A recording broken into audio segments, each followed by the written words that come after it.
Hello guys, welcome to science workshop. This is Kusum here. Guys, इस video में हम ecological नीश के बारे में पढ़ेंगे।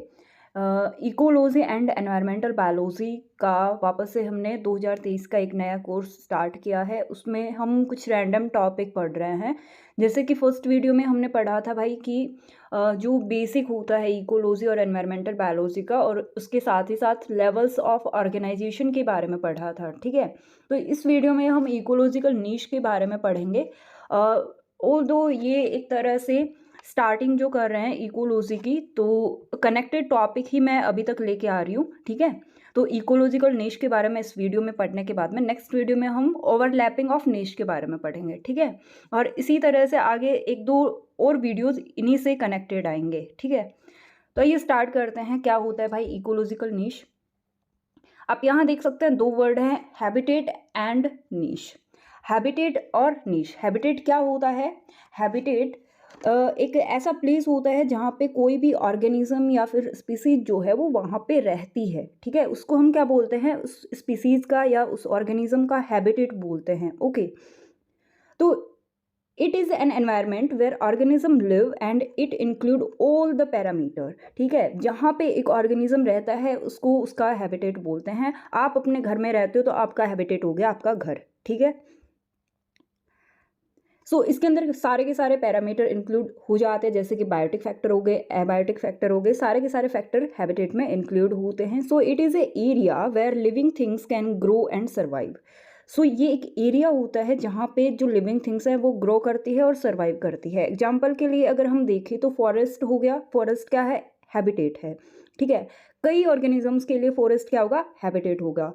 कई ऑर्गेनिजम्स के लिए एक्वेटिक हैबिटेट होगा। ठीक है, डिजर्ट, ग्रासलैंड, टेरेस्ट्रियल हैबिटेट, ये सारे के सारे हैबिटेट के एग्जाम्पल हो गए। सो जैसे कि जो पॉन्ड है, पॉन्ड की अगर बात करें तो जू प्लैंकटन, फाइटोप्लैंकटन और फिशेज के लिए क्या है? हैबिटेट है। ओके, तो आई होप हैबिटेट क्या होता है वो आपको सबको समझ में आ गया होगा। What is habitat? जहाँ पे एक ऑर्गेनिज्म रहता है या कोई स्पीसीज रहती है, वो उस ऑर्गेनिज्म या स्पीसीज का हैबिटेट होता है। ओके, नेक्स्ट जो वर्ड है वो है हमारे पास में नीश। अब देखो नीश क्या होता है? नीश कोई एरिया नहीं होता है। जैसे कि हमने देखा कि एक फॉरेस्ट क्या है? एक एरिया है और उसके अंदर जो भी ऑर्गेनिज्म रह रहे हैं उनके लिए वो हैबिटेट है। लेकिन नीश के लिए हम एरिया कंसिडर नहीं करते हैं। नीश क्या होता है? एक एनवायरमेंटल कंडीशन होती है, स्पेसिफिक एनवायरमेंटल कंडीशन होती है। ठीक है, जहाँ पे एक स्पीसीज रहती है, जिसमें एक स्पीसीज या ऑर्गेनिजम्स रहते हैं। ठीक है, जहाँ पे हम हैबिटेट में ये देखते हैं कि भाई कहाँ पे कोई स्पीसीज रह रही है, कि कोई स्पीसीज कहाँ रह रही है, वो उसका हैबिटेट होता है। वहीं हम नीश में क्या देखेंगे कि कोई जो स्पीसीज है वो कैसे रह रही है। ठीक है, उसकी एनवायरमेंटल कंडीशन क्या है, ये सारी चीज़ें किस में आ जाती है? नीश में आ जाती है। देखो, नीश को जो है वो एक फंक्शनल एरिया ऑफ ऑर्गेनिज्म बोलते हैं, लेकिन ये एक एरिया नहीं कंसिडर किया जाता, ये एक कंडीशन होती है एनवायरमेंटल। ठीक है, so all the parameter needed by an organism to live and successfully reproduce in a healthy way is called niche। वो सारे पैरामीटर जो कि ऑर्गेनिज्म को रहने के लिए, रिप्रोड्यूस करने के लिए हेल्दी वे में, ठीक है, नीड होते हैं, ज़रूरत होती है जिन पैरामीटर्स की, उसको हम क्या बोल देते हैं? नीश बोल देते हैं। यानी कुछ स्पेसिफिक एनवायरमेंटल कंडीशन की नीड होती है किसी भी ऑर्गेनिज्म को। ठीक है, it is the functional area of organism और स्पीसीज। ये एक फंक्शनल एरिया होता है किसी भी ऑर्गेनिज्म या स्पीसीज का। It is the part of habitat and is considered as compare to constricted as compare to habitat. देखो, जो नीश होता है वो पार्ट होता है हैबिटेट का, और ये हैबिटेट के कंपेरिजन में क्या होता है? छोटा होता है।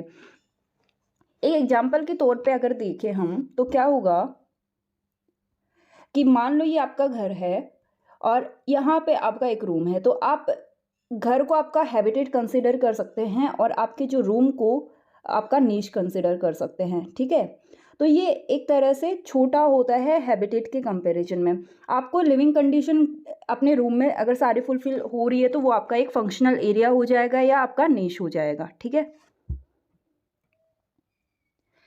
A niche is not a place but an idea. ये पॉइंट आ गया कि एक नीश जो है वो एक प्लेस नहीं होता है भाई, कोई एरिया नहीं होता है, जबकि एक आइडिया होता है, a summary of the organisms tolerance and requirements, कि कोई ऑर्गेनिज्म है उसका क्या टॉलरेंस है, क्या रिक्वायरमेंट्स हैं, ठीक है, उसका समरी होता है। आप अपने रूम में रहते हो, आपकी क्या रिक्वायरमेंट्स है, आपका क्या टॉलरेंस है, ठीक है, आप वो सारी की सारी क्या चीज़ें होगी, कंडीशंस होगी भाई, उन कंडीशन में रह रहे हो आप। जैसे कि अगर आपको एसी ऊन चाहिए होता है अपने रूम में, आपको क्लीननेस चाहिए होती है अपने रूम में, आपको कोई डिस्टर्बेंस मतलब ना करे, ऐसा कोई कंडीशन चाहिए होता है ना, या फिर आपको पर्टिकुलर इस एसी का भी इस टेम्परेचर पे आपको चाहिए भाई, अगर 24 में मुझे ज़्यादा सूट होता है इस तरह से, तो वो आपकी क्या होगी, कंडीशन होगी। ठीक है, ये एक हाइपोथेटिकल एग्जाम्पल है, लेकिन जो ऑर्गेनिजम्स होते हैं उनमें टॉलरेंस और रिक्वायरमेंट होती है एक तरह की कंडीशन की, और वही क्या है, नीश है उसका। सो इकोलॉजिकल नीश के बारे में हम यहाँ ठीक से पढ़ सकते हैं। The ecological niche describes how an organism और population respond to the distribution और रिसोर्सेज एंड कॉम्पिटिटर्स।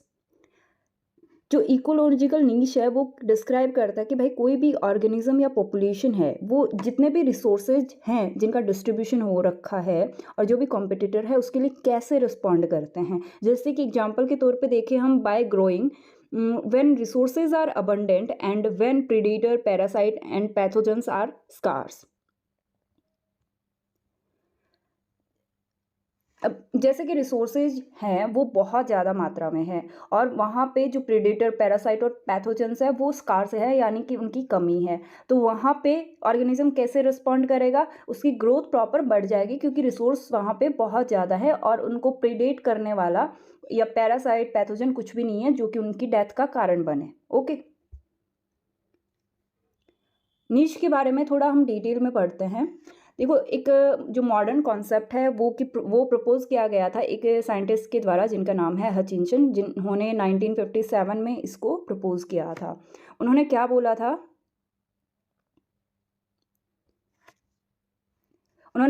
भाई, which the way in which tolerance and requirements interact to define the conditions and resources needed by an individual or a species in order to practice its way of life। उन्होंने क्या बताया था 1957 में, Hutchinson ने क्या बताया था कि जो नीश है वो एक वे है जिसमें जो ऑर्गेनिज्म का टॉलरेंस है, उसके रिक्वायरमेंट है, ठीक है, तो उसको क्या क्या कंडीशन चाहिए, क्या क्या रिसोर्सेज उसको चाहिए, ये सारा का सारा, कि उसको कैसी लाइफ चाहिए, ये सारी क्या है, कंडीशंस हैं। तो वही उसका क्या होता है, नीश होता है। Temperature, for instance, limits the growth and reproduction of all organisms, but different organisms tolerate different range of temperature। कोई भी ऑर्गेनिज्म है, उसको रिप्रोडक्शन के लिए, उसको ग्रोथ के लिए एक पर्टिकुलर टेम्परेचर चाहिए होता है, ठीक है।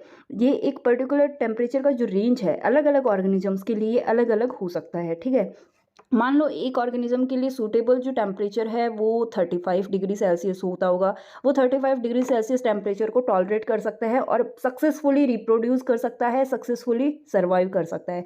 लेकिन वहीं दूसरा ऑर्गेनिज्म है, उसको 20 डिग्री सेल्सियस टेम्परेचर चाहिए अपने सर्वाइवल और रिप्रोडक्शन के लिए, वो इतना ज़्यादा टेम्परेचर जो है वो टॉलरेट नहीं कर पाएगा। तो इसी तरह से टेम्परेचर एक तरह का फैक्टर होता है नीश के अंदर, कि उसको एक पर्टिकुलर टेम्परेचर चाहिए होता है, एक तरह का डायमेंशन बोल सकते हैं। लेकिन नीश जो है वो मल्टी डायमेंशनल होता है। अब मल्टी डायमेंशनल का मतलब क्या हुआ भाई, कि टेम्परेचर एक फैक्टर हो गया, अगर कोई ऑर्गेनिज्म सिर्फ एक फैक्टर पे डिपेंड होता है तो उसको वन डायमेंशनल बोल देते हैं, ठीक है, सिंगल डायमेंशन बोल देते हैं। लेकिन इसी तरह से बहुत सारे अगर फैक्टर इसमें इंक्लूड होते हैं, जैसे कि कोई ऑर्गेनिज्म है, उसका सर्वाइवल, रिप्रोडक्शन, ये सारी चीज़ें किस पे डिपेंड करे भाई, उसकी ह्यूमिडिटी पे भी डिपेंड करती है, पीएच पे भी डिपेंड करती है, विंड स्पीड पे भी डिपेंड करती है, वाटर फ्लो कैसा है ये भी उसको अफेक्ट करता है, सैलिनिटी के लिए भी उसको क्या चाहिए भाई, एक पर्टिकुलर रेंज चाहिए, ठीक है, टेम्परेचर उसके अकॉर्डिंग होना चाहिए। तो इस तरह से नीश के अंदर मल्टीपल फैक्टर्स जो है वो काम करते हैं, ठीक है। अब इसको इस तरह से समझ सकते हैं गाइज, मान लो कोई स्पीसीज ए है, ठीक है, अब स्पीसीज ए को क्या चाहिए भाई, पीएच का जो मान है वो 3 चाहिए, 3 पीएच पे ये सर्वाइव कर जाएगी, और टेम्परेचर वो है वो 20 डिग्री सेल्सियस चाहिए, ओके। प्लस इसको वाटर भी चाहिए सर्वाइव करने के लिए। ये ए स्पीसीज़ है, ये इसका डायमेंशन है, इसका ये नीश है, ठीक है, इस कंडीशन में ये रहेगी। वहीं अगर हम दूसरी एक और स्पीसीज़ की बात करें जो कि है स्पीसीज बी। अब बी स्पीसीज को क्या चाहिए भाई, टेम्परेचर जो है वो इसको चाहिए 40 डिग्री सेल्सियस। ओके, पीएच जो है वो इसको चाहिए भाई 7 पीएच, ठीक है, और इसको ये विदाउट वाटर में भी सर्वाइव कर जाएगी। तो इसका नीश स्पीसीज ए और स्पीसीज बी का जो नीश है वो अलग अलग हो गया ना, क्योंकि इनके जो फैक्टर्स काम कर रहे हैं उनमें ये डिफरेंस पाया जा रहा है। ओके, इनके कंडीशन डिफरेंट डिफरेंट है। बी बोल रही है मुझे तो भाई 40 डिग्री सेल्सियस टेम्परेचर चाहिए तभी मेरा सक्सेसफुली रिप्रोडक्शन और सर्वाइवल हो पाएगा। पीएच मुझे इतना चाहिए, वाटर मुझे चाहिए नहीं, उसकी मुझे कोई ज़रूरत नहीं है। जबकि ए बोल रहा है कि भाई उसको एक पर्टिकुलर 20 डिग्री सेल्सियस टेम्परेचर चाहिए, 3 पीएच चाहिए और वाटर उसको चाहिए ही चाहिए अगर उसको सक्सेसफुली रिप्रोडक्शन करना है या फिर उसको सर्वाइव करना है सक्सेसफुली, ठीक है। तो इस तरह से नीश कंडीशन जो है अलग अलग ऑर्गेनिजम्स के लिए अलग अलग होती है। आई होप सबको समझ में आ गया होगा ये पॉइंट, ठीक है। So usually a species has a larger ecological niche in the absence of competitor and predator then its has in their presence. अब कोई भी ऑर्गेनिज्म या स्पीसीज है वो एक कॉम्पिटिटर या प्रीडेटर की एब्सेंस में उसका जो नीश होता है वो लार्जर होता है। अगर वहाँ पे वो सिर्फ अकेले रह रही है, कोई भी स्पीसीज जो है वो क्या हो रही है, अकेले रह रही है। मान लो ये एक घर है या एक रूम, मान लो आपका रूम है, यहाँ पे ये रहते हो भाई आप, चलो ये आप बना लिया, आपको बना लिया, ठीक है, आप रहते हो, आप अकेले रह रहे हो इस एरिया में, ठीक है, आपको कोई डिस्टर्ब नहीं कर रहा, आपके रूम में आप अकेले रह रहे हो, जैसे मन चाहे वैसे आप रह सकते हो, कोई भी आपको अलग से डिस्टर्ब करने वाला नहीं है, तो ये रूम आपके लिए बड़ा हो जाएगा, ठीक है। लेकिन मान लो कोई आपका दोस्त या कज़न जो है वो यहाँ पे आके रहने लग गया। ओके, एक बंदा और आ गया भाई, क्या बना दिया ये,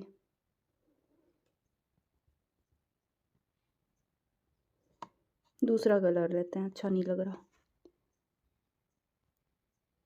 चलो दूसरा बंदा आ गया, समझ लो, है ना, दूसरा बंदा आ गया कि आपका कोई कज़न है या फिर आपका कोई दोस्त है, उसको अपने स्टडीज़ के लिए या किसी और रीज़न के लिए वो आपके रूम में आके रहेगा, ठीक है।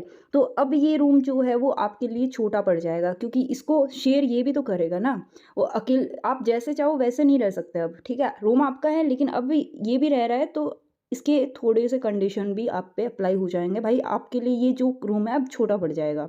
तो इस तरह से अगर आप समझ सकते हो तो अगर कोई ऑर्गेनिज्म इस एरिया में रह रहा है, अगर कोई कॉम्पिटिटर यहाँ पे आ जाए, कोई प्रीडेटर आ जाए तो वो एरिया उसके लिए छोटा पड़ जाता है। ओके, एक्चुअल में एरिया जो है वो छोटा बड़ा नहीं हो रहा, एरिया उतना ही है, लेकिन फिर भी किसी कॉम्पिटिटर या किसी अदर ऑर्गेनिज्म के आ जाने से वो एरिया उस ऑर्गेनिज्म के लिए छोटा हो जाता है, यानी उसका नीश जो है वो छोटा हो जाता है।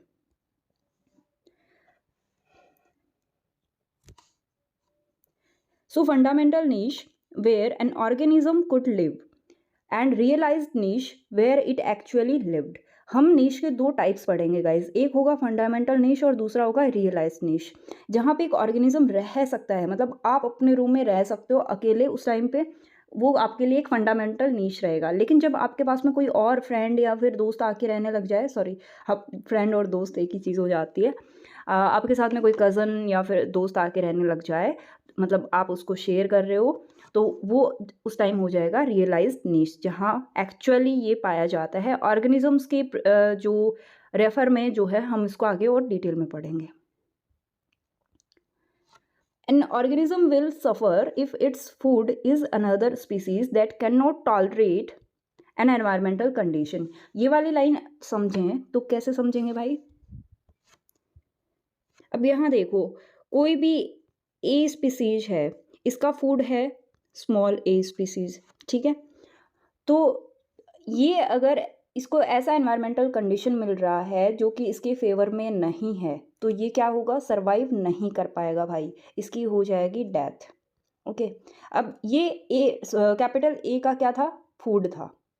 ओके, अब कैपिटल ए को अपना फूड नहीं मिल रहा तो कैपिटल ए को भी क्या करना पड़ेगा, सफ़र करना पड़ेगा। ओके, आई होप समझ में आ गया होगा। So weak inter-specific competitor lacks a realized niche when in competition with the stronger competitor. अब मान लो कोई वीक स्पीसीज है, कोई स्ट्रॉन्ग स्पीसीज है, ठीक है। एक हो गई वीक स्पीसीज, एक हो गई स्ट्रॉन्ग स्पीसीज। अब ये दोनों एक ही एरिया में आके रहने लग जाएं तो भाई कौन सी जीतेगी? इनके बीच में क्या होगा? इंटर स्पेसिफिक कॉम्पिटिशन होगा। इंटर स्पेसिफिक कॉम्पिटिशन दो अलग अलग स्पीसीज के बीच में होने वाला कॉम्पिटिशन होता है, और एक होता है इंट्रा स्पेसिफिक कॉम्पिटिशन जो कि एक ही स्पीसीज के ऑर्गेनिजम्स के बीच में पाया जाता है, ठीक है। इस दोनों वर्ड में जो है बच्चे कंफ्यूज होते हैं, दैट्स वाई मैंने यहाँ पे एक्सप्लेन कर दिया। तो दो अलग अलग स्पीसीज है जिसमें से एक वीक है और एक स्ट्रॉन्ग है, दोनों के बीच में इंटर स्पेसिफिक कॉम्पिटिशन हुआ। तो आप बताओ कि कौन सा जीतेगा भाई जो स्ट्रॉन्ग होगा वही तो जीतेगा। तो जो वीक स्पीसीज है वो वहाँ से एलिमिनेट हो जाएगा, ठीक है, क्योंकि वो हार जाएगा वहाँ से। तो यही पॉइंट यहाँ पे दिया गया है कि भाई वीक स्पीसीज जो वीक स्पीसीज है, जो वीक कॉम्पिटिटर है, वो हार जाएगा, ठीक है।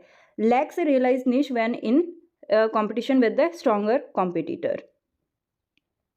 अब जो रियलाइज निश है वो तो शेयरिंग के साथ में होता है ना, शेयरिंग पर्पस के साथ में, और वीक और स्ट्रॉन्ग होगा तो उस टाइम पे ये वीक जो स्पीसीज है वो हार जाएगी। एग्जाम्पल के तौर पे अगर हम देखें तो the habitat of gut micro organism would be an animals alimentary canal. अब जो गट माइक्रो ऑर्गेनिजम्स हैं वो एनिमल की एलिमेंट्री कैनाल में उसका हैबिटेट होता है, ठीक है। इसके अलावा अगर हम एफिड्स की बात करें तो गार्डन जो है वो उसके लिए हैबिटेट है। फिश की बात करें तो एक पूरा लैक जो है वो उसके लिए हैबिटेट है, ठीक है। तो हर एक हैबिटेट जो है हाउएवर प्रोवाइड मैनी डिफरेंट नीश। हर एक हैबिटेट में बहुत सारे जो है वो नीश पाए जाते हैं। Many other organisms also live in the gut the garden of the lac, और the leg, sorry of the leg बोल दिया, ठीक है। तो एक हैबिटेट में बहुत सारे डिफरेंट नीश हो सकते हैं। तो गट हो गया, गट में बहुत सारे अदर ऑर्गेनिजम्स भी रहते हैं भाई। और इसके अलावा गार्डन हो गया, गार्डन में एफिड के अलावा भी बहुत सारे ऑर्गेनिज्म होते हैं। और लेक हो गया, उसमें फिश के अलावा भी बहुत सारे ऑर्गेनिज्म होते हैं। तो इन सब की क्या है, डिफरेंट नीश वहाँ पे पाए जाते हैं एक ही हैबिटेट में, ओके। तो हमने एक पॉइंट पढ़ा था कि हैबिटेट का ही एक पार्ट है नीश, ओके। तो आप यहाँ देख सकते हो भाई कि ये ह्यूमन का एलिमेंट्री कैनाल है, यहाँ पे बहुत सारे माइक्रो ऑर्गेनिजम्स रहते हैं और ये इनका हैबिटेट है। और इस हैबिटेट में डिफरेंट नीश पाए जाते हैं जो कि अलग अलग माइक्रो ऑर्गेनिजम्स का घर होते हैं। उनके लिए घर तो क्या बोले, कंडीशंस होती हैं, ठीक है। ये यहाँ पे कुछ एफिड्स पूछ सकते हो भाई, ये इनका हैबिटेट है। ये फिश है, पूरा जो लैक है ये इनका हैबिटेट है। अभी हम पढ़ेंगे भाई टू टाइप्स ऑफ नीश के बारे में, यानी नीश के टाइप के बारे में, जो कि हमने दो देखे हैं, फंडामेंटल नीश और रियलाइज्ड नीश। फंडामेंटल नीश क्या होता है? एक particular organism live in their niche. एक ही ऑर्गेनिज्म रहता है भाई एक पर्टिकुलर नीश में, और कोई वहाँ पे इंटरफेयर नहीं करेगा। तो यहाँ पे कोई कंपटीशन भी नहीं होगा, यहाँ पे कोई इसको इंटरफेरेंस भी नहीं देगा। ये होगा लार्ज, ठीक है। हमने देखा था ना कि घर में रूम में आप अकेले रह रहे हो तो वो आपके लिए लार्ज है, कोई और आ गया तो वो आपके लिए छोटा पड़ जाएगा। ये थ्योरेटिकल नीश बोलते हैं क्योंकि ये भले ही थोड़े से टाइम के लिए देखने को मिल सकता है, लेकिन ये नेचर में ज़्यादा टाइम तक एग्जिस्ट नहीं करता है। तो इसको हम बस थ्योरी में पढ़ते हैं, रियल में देखने को बहुत ही रेयर चांस में मिलता है, और मिलेगा तो भी बहुत कम टाइम के लिए, क्योंकि थोड़े टाइम के बाद में कोई ना कोई ऑर्गेनिज्म जो है उसको इंटरफेयर या कॉम्पिटिशन जरूर देगा, ठीक है। तो रियलाइज निश में टू स्पीसीज एक ही निश में रहते हैं, दो से ज़्यादा भी रह सकता है भाई, लेकिन सिंगल नहीं रहेगा वो ऑर्गेनिज्म उस पर्टिकुलर निश में, ठीक है। तो कंपटीशन यहाँ पे होगा रिसोर्सेज के लिए, ठीक है, मैट के लिए भी हो सकता है, इंटरफेरेंस भी होगा, स्मॉल होगा कंपेयर टू फंडामेंटल निश। और इसको रियल निश या एक्चुअल निश बोलते हैं क्योंकि ये नेचर में प्रेजेंट होता है, देखने को हमें यही मिलता है, ठीक है।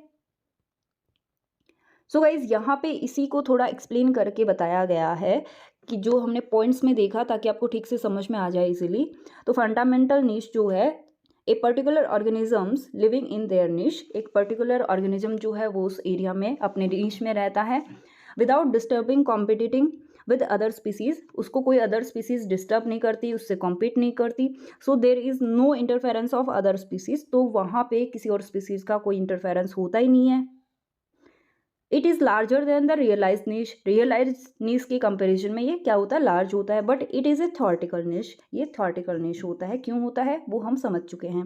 सेकेंड है रियलाइज नीश, जहाँ पे दो ऑर्गेनिज्म जो है वो एक ही नीश में रहते हैं और कंपटीशन होता है उनके बीच में, इंटरफेरेंस भी होगा अदर स्पीसीज के साथ में, स्मॉलर होगा एज कम्पेयर टू फंडामेंटल नीश, और एग्जैक्ट नीश या एक्चुअल नीश भी हम इसको बोलते हैं, जहाँ से ये ऑर्गेनिज्म बिलोंग करते हैं, मतलब एक्चुअल में ऑर्गेनिज्म इसी निश से बिलोंग करते हैं। ठीक है, दो स्पीसीज एक ही निश में जरूर देखने को मिलेगी रियलाइज्ड निश में। ओके, तो यहाँ पे गाइज हम एक एग्जांपल देखेंगे बैलेनस और थैलेमस का, जो कि बार्नेकल्स होते हैं। ठीक है, इनका एग्जांपल देखेंगे किसके लिए, फंडामेंटल और रियलाइज निश के लिए, कि कैसे इसको एक्सप्लेन हम कर सकते हैं, कैसे समझ सकते हैं। तो आप इस डायग्राम में देखिए, उसके बाद में हम इस थ्योरी पे आएंगे। ओके, अब जो थैलेमस है तो वो इस एरिया में गाइज अकेला रह रहा है भाई, अकेला रह रहा है मतलब फैल के रह रहा है आराम से, कोई इंटरफेयर नहीं कर रहा है इसको। ठीक है, तो थैलेमस जो है वो यहाँ पे पूरे एरिया को कवर किया हुआ है। ये तो लो टाइड वाला एरिया है, ठीक है, विद वाटर। इसके ऊपर थोड़ा सा ऊपर उठेंगे तो थोड़ी सी यहाँ पे नमी मिलेगी, लेकिन ये ऊपर वाला हाई टाइड वाला जो एरिया है ये पूरी तरह से ड्राई होगा। तो थैलेमस के पास में टॉलरेंस रेंज जो है वो बहुत ज़्यादा है, क्योंकि ये वाटर वाले एरिया में भी रह रहा है, थोड़ी नमी वाले एरिया में भी रह रहा है, और ये ड्राई एरिया में भी रह सकता है भाई। तो ये पूरा का पूरा जो एरिया है यहाँ से यहाँ तक, ये देख सकते हो, ये थैलेमस के लिए क्या है, फंडामेंटल नीश है। जब तक कोई और स्पीसीज यहाँ पे नहीं आके इंटरफेयर करती तब तक ये फंडामेंटल नीश है। ओके, लेकिन आप यहाँ देखो, यहाँ पे थैलेमस एंड सेमी बैलेनस आ गया, यानी एक स्पीसीज और आ गई। जो ग्रे कलर का थोड़ा दिख रहा है वो थैलेमस है, और जो ब्लू कलर का दिख रहा है यहाँ पे, ये देखो, ये है सेमी बैलेनस, ये दूसरा स्पीसीज है। तो जैसे ही यहाँ पे बैलेनस आया तो क्या हुआ, जो थैलेमस है उसने अपना नीश जो है वो शिफ्ट कर लिया। यहाँ पे ये वाला जो एरिया है ये बैलेनस ने कवर कर लिया, और जो ये ऊपर वाला ड्राई एरिया, हाई टाइड वाला जो एरिया है, वहाँ पे थैलेमस शिफ्ट हो गया। अब थैलेमस तो भाई यहाँ से यहाँ तक पूरा कवर किया हुआ था, लेकिन बैलेनस के प्रेजेंस में ये ऊपर ही शिफ्ट हो गया। स्टार्टिंग की फेज में क्या देखा गया, ये जो ड्राई हल्का सा नमी वाला एरिया है, यहाँ पे थैलेमस प्रेजेंट थे, लेकिन बैलेनस की प्रेजेंस में उनमें क्या हुआ, इंटर स्पेसिफिक कॉम्पिटिशन हुआ। तो यहाँ पे बैलेनस ने उनको क्या कर दिया, एक्सक्लूड कर दिया या फिर एलिमिनेट कर दिया। यहाँ पे स्ट्रॉन्ग कौन है, फिर बैलेनस स्ट्रॉन्ग है, तो थैलेमस को यहीं पे भाई एरिया अपना शिफ्ट करना पड़ा। ठीक है, तो इन्होंने बोल दिया भाई इतना एरिया तो मेरा है, तू यहाँ पे रह सकता है तो रह ले, क्योंकि बैलेनस जो है वो ड्राई एरिया के लिए सूटेबल नहीं था, दैट्स वाई वो और ऊपर नहीं जा रहा। उसके लिए सूटेबल जो नीश है, कंडीशन है, वो यही है, वो या तो वेट एरिया में रह सकता है या थोड़ा हल्का नमी वाले एरिया में रह सकता है। ठीक है, तो इस तरह से जो सेमी बैलेनस का फंडामेंटल नीश हुआ वो तो इतना है। ठीक है, जबकि थैलेमस का जो रियलाइज नीश है वो इतना है। तो लेकिन अब पूरा का पूरा ये क्या बोलेंगे, इतना एरिया रियलाइज नीश है। ठीक है, अब क्योंकि मान लो इस स्पीसीज को हटा दो, बैलेनस को हटा दो, तो क्या देखने को मिलेगा, जो थैलेमस है उसको बैलेनस को हटाने के बाद में इस पूरे एरिया को कवर कर लेगा।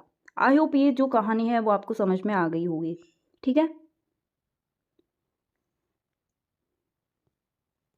हम यहाँ देख सकते हैं थ्योरी के फॉर्म में कि the barnacles, balanus, balanoid and thalamus stellites are restricted to predictable bands in the intertidal zone. Thalamus along the coast of Scotland are restricted to the upper intertidal zone, while adult balanus are concentrated in the middle and lower intertidal zone.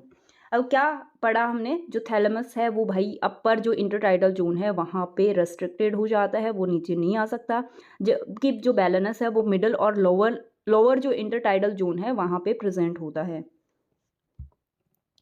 तो एक scientist थे Joseph कॉनेल्स, उन्होंने observation किया that indicates that balanus is limited to the middle and lower intertidal zone. Balanus जो है वो middle और lower intertidal zone के लिए ही लिमिटेड है।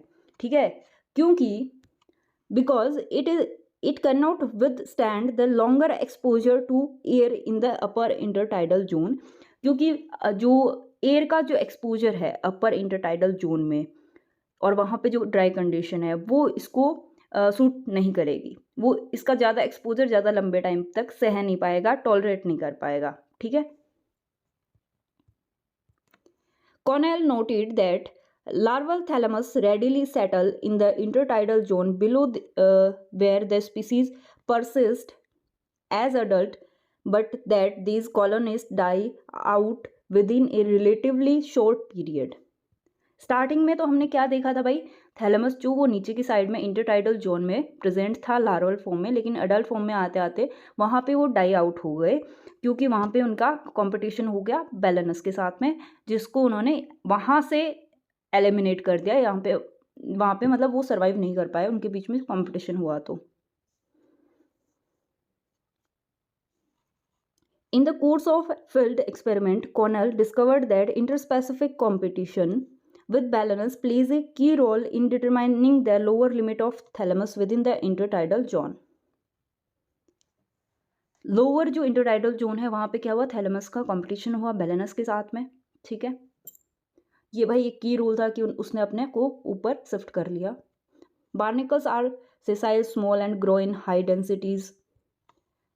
Connell's result provided direct evidence that thalamus is excluded from the middle intertidal zone by interspecific competition with balanus.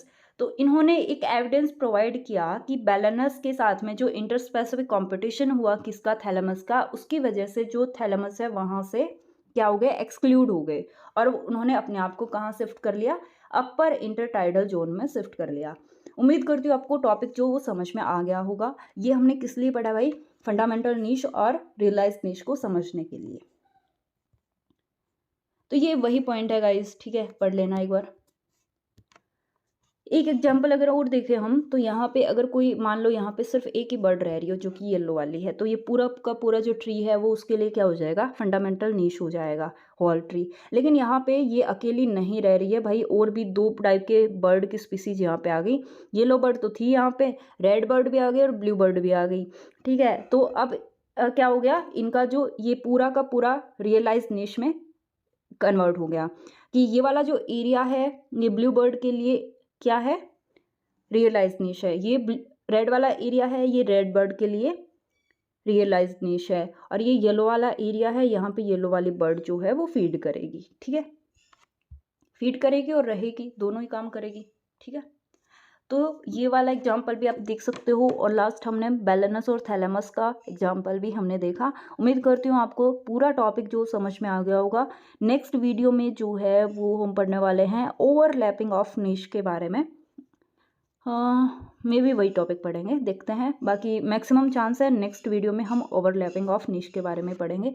मेरे यार video 30 minute तक चले ही जाता है, मतलब आधे घंटे से कम का नहीं बनता है मुझसे, क्योंकि मैं थोड़ा सा ज़्यादा एक्सप्लेन करने लग जाती हूँ, और फिर कंटेंट भी ज़्यादा होता है उस टॉपिक के बारे में, है ना। यही चीज़ वैसे तो अगर बहुत इजीली 10 मिनट में भी डिलीवर हो सकती थी, लेकिन फिर जिसको इस बारे में बिल्कुल नॉलेज नहीं है उसको समझ में नहीं आता। और अगर आपको थोड़ा बहुत पहले से पता है ना, तो आप इसको डबल की स्पीड में करके देख सकते हो, या फिर 1.5 की स्पीड में कर सकते हो, ठीक है। डबल की स्पीड में करोगे तो 15 मिनट में कंप्लीट हो जाएगा। ओके, रिवीजन करो तब जरूर कर लेना 2x की स्पीड पर, ठीक है।